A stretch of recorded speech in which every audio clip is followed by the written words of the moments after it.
കടലിന് മീതെ ഈശോ നടന്നു വരികയാണ്. ഈ കടൽ എന്താണ്? ഈ കടലാണ് ദുഃഖം, ഈ കടലാണ് രോഗം, ഈ കടലാണ് കടബാധ്യത, ഈ കടലാണ് ഞെരുക്കം, ഈ കടലാണ് സഹനം. അതിന്റെ മീതെ കർത്താവ് നടന്നു വരികയാണ്. അപ്പൊ പത്രോസ് ചോദിക്കുകയാണ്, കർത്താവേ ഞാനൂടെ നടക്കട്ടെ എന്ന് ചോദിച്ചു. പാടാന്ന് പറഞ്ഞു. അപ്പൊ പത്രോസും ചാടി. എന്നിട്ട് പത്രോസും ആ കടലിന് മീതെ, ദുഃഖങ്ങളുടെ മീതെ നടക്കുന്നവനാണ് വിശ്വാസി.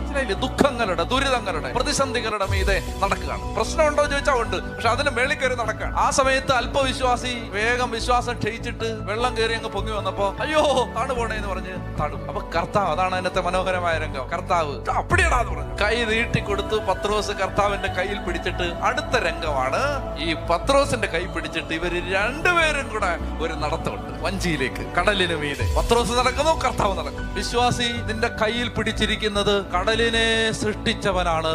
ഈ സകല ദുഃഖത്തിന്റെയും രോഗത്തിന്റെയും ദുരിതത്തിന്റെയും മീതെ നമ്മൾ കർത്താവിന്റെ കൈ പിടിച്ച് നടക്കും. ഇതിന്റെ